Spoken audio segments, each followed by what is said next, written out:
So you announced yesterday that you'll be running again. So can you tell me about your goals and platforms this time around? Is there any Sure. big changes? Yeah, so great questions because there would be two things I'd focus on. One is certainly want to continue some of the work I've been doing, particularly with bringing down the bureaucracy a bit, restoring states' rights. We've had some pretty good success in that area, particularly in environmental law and in energy policy. So that'll continue to be a focus of mine. The other, continuation focus, and maybe even it'll have a sharper point to it, is a sharper edge to it, I should say, will be my advocacy for the military bases in North Dakota. Not just because they're in North Dakota, but because they're so critical to national defense. Making sure that the modernization of nuclear, assets at Minot stays on track. They're coming in much above projected costs from a few years ago, of course, as everything is. But we need to make sure that that high priority of nuclear deterrent remains active and on track to both match and preferably defeat the efforts of places like Russia and China in particular. And then, of course, the advocate for the Grand Forks Air Force Base and the ISR mission there, and making sure that stays on tack. There's a lot of modernization going on up there. And then, of course, that our North Dakota National Guard is also ready for the fight. The best way to avoid a war is to be stronger than the enemy, and we need to make sure that our assets in North Dakota meet that demand. And I've seen on social media you've been very active about the Farm Bill. So can you give me an update on that? And is that something that you're still going to be working on? Well, my hope is that the Farm Bill will be done before the election. So right now we're living on borrowed time, so to speak, because there's been an extension of the last Farm Bill, which should have expired September 30th, but we extended it for a year to provide some time to continue working on the Farm Bill. My goal would be that would be done by October 1st of this year, and which time then we'd have a 5-year Farm Bill. And eventually, if I should win re-election, obviously in a second term, toward the end of that second term, the Farm Bill would come up again for expiration. But my hope is that this Farm Bill gets done this year, and we don't have to worry about it for a few more years. And when would your current term end if you don't? Yeah. So my current term would end, I guess the new Senate would be sworn in like January 2nd of 2025. Which means, between early November after the election till the end of the year would be what's called the lame duck legislative session. There'd certainly be some important work to get done then. But yeah, the term ends when the new Senate or the new Congress is sworn in early January. Hopefully I'd be able to put my hand on a Bible and be sworn in for 6 more years. What keeps you thriving? What keeps you going? What made you wake up and say, I want to do this again and I want to keep doing this? Yeah, no, that's a really important question, because a lot of people both get into politics and stay in politics for the wrong reasons. Of course, this is a job I didn't seek. I tried not to run for the United States Senate many times. I said no, but then ultimately, as was in my video, the leadership came to me, including the president, and just said, look, if you run, the Republicans are going to win a seat. If you don't, the Democrats are going to maintain a seat. And in a very narrowly divided Senate, it made all the difference in the world, and it did. So what makes me thrive, what makes me want to do this again is, first of all, the Senate is a place where seniority matters a great deal, and particularly a second term, because once you get a second term, you're in line to be chairman of various committees. In fact, right now, if we won the majority, I'd be chairman of 2 subcommittees, one on the Armed Services Committee and one on the Environment and Public Works Committee, that are very important to North Dakota, particularly the EPW committee, because I'd oversee the infrastructure and transportation, airports, water infrastructure, all of that. And I'd be the number 2 member of the entire Environment and Public Works Committee. So the Senate's a place that respects old age by honoring seniority. When you've invested 6 years of your life and 6 years for your state, I think seeking a second term only makes sense, because it just adds so much value. And it's not just a simple incremental value either. It's a lot of value that gets added in a second term. So what motivates me is that I've invested 6 years, and I want to make good on that investment with another 6. And speaking of that investment, what would you say is probably the biggest lesson that you've learned so far that you're going to take into that next term? Yeah, that, again, boy, you're very astute. The biggest lesson I've learned is patience. The Senate was designed for patient people. Designed as the most deliberative body in the world. That means big things don't happen easily. They don't happen quickly. But if you have a long view and you understand the ability to use political capital, to acquire political capital, and then really to spend it on the things that matter the most, that patience is what I've learned more than anything in the Senate. And it makes all the sense in the world when you consider that seniority is acquired and gives you more influence in the chamber.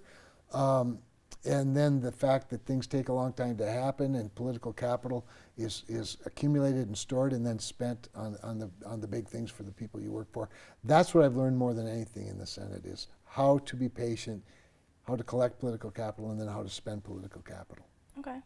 Now your opponent right now on the Democratic, Katrina Christensen. Yeah. She has a lot to say on social media and whatnot, and she kind of has her own idea and opinion on how you do things, and she's very vocal about it. Sure. Do you have any rebuttal to that? Do you have anything to say? Do you, are you ever going to address that or anything? In all fairness, I mean, one of the advantages of incumbency, of course, is that you have a big platform, that you're doing work every day that people notice and recognize. One of the downsides of incumbency is, of course, that you don't have the luxury of responding to everything that somebody says about you. And if you did, you probably are taking your eye off the ball, and that is doing the job that you're to do. Incumbency really is more about providing a service and a product that is recognized by the people you work for and is rewarded. It becomes about the incumbent. And I ran against an incumbent, and that race was more about the incumbent than it was about me. Now I am the incumbent, so it only makes sense that the loyal opposition, slings the arrows and shoots the bullets, if you will. But I don't feel particularly threatened by what she has to say at this point because I don't think a lot of people are paying attention. Quite frankly, I'm certain they're not paying a lot of attention. And part of the reason why I waited as long as I did even to announce was because campaigns are too long, and the people get fatigued with long campaigns. So at the right time, and in fact, I would even say at this point, I don't have a Republican opponent in the primary, but there's still plenty of time for somebody to get into the race. My focus is going to be on earning the Republican nomination, in June at the primary election, and after that, we'll have a summer of parades and events and rallies and whatnot, yard signs and things like that. And then when you get closer to Election Day, the time will come for more rigorous debate with an opponent or opponents, depending on what the situation is. And at that point, people are more focused on politics and then on campaigns. And then you can spend a lot of your energy early that really doesn't have much value late. Okay. And so the world of politics is kind of stirring up here in North Dakota, not just in your seat. Yeah. So let's talk governor for a bit. Yeah. Right now, there are a few Republican candidates. Do you have one that you are going for? Sure. Well, any political consultant that you pay will tell you don't get involved in other people's races when you have one. That said, right now the two candidates for governor, I know both of them. I've served with both of them, although I've served with Kelly Armstrong much longer. He was instrumental in getting me into the Senate race because he was the Republican Party chairman at the time. Then he replaced me in the United States House, and we've been teammates now for almost 6 years in Congress. And so obviously I have a great deal of respect and affection for Kelly and his work in the Congress. Lieutenant Governor Miller is, relatively new, obviously, to politics and new to the seat she holds. I've been with her at several events, particularly military events and veterans events, where we've been on the agenda together. I like her, and I think she's doing a fine job. But I'd have to say, right now, my heart is with Kelly.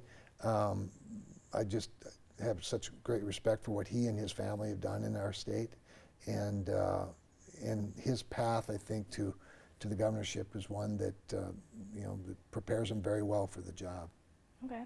Is there anything that we didn't talk about in relation to your re-election that you think that we should know?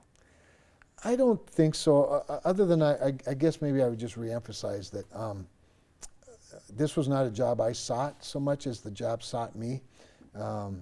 And at the same time, it's been the honor of my life to be in the Senate at pretty tumultuous time when the politics of our state and our country are very divided. I grieve that. I've been somebody who's got a strong conservative voting record that I'll be sharing with the primary voters and convention goers and things over the next several weeks until that June primary. But I also will be talking about the ability to get things done in the most deliberative body in the world means you have to be willing to reach across the aisle. And while I have some very good, strong conservative acknowledgments by organizations with various conservative awards, I also happen to have some pretty strong bipartisan recognition, particularly from the Bipartisan Policy Council, which awarded me their award last year, and I'm the only Republican that got it. And with that, I think that pragmatic approach is what North Dakotans have always wanted and have frankly always had in Congress. And I think I'm a pretty good reflection of the people of the state, and I'll be making that case over the course of the next several months. You've got a lot going on at home. I do. How's everything going? Yeah. So we're just really blessed, Adrian. I mean, Chris and I, it's interesting. One of the stories after our son's, our current son's problem with the law and his mental illness issues and addiction issues, that was a very deep valley. But one of the stories after that talked about how this family is not new to tragedy. And it started, it was an AP story, I think, started writing about all of the tragedies we've had with our family, losing one son to alcohol-induced sclerosis of the liver, the adopting of a son who saw his mother murdered by her husband, and then, of course, this tragedy. And it was the first time it occurred to me that our family's been through a lot of tragedy.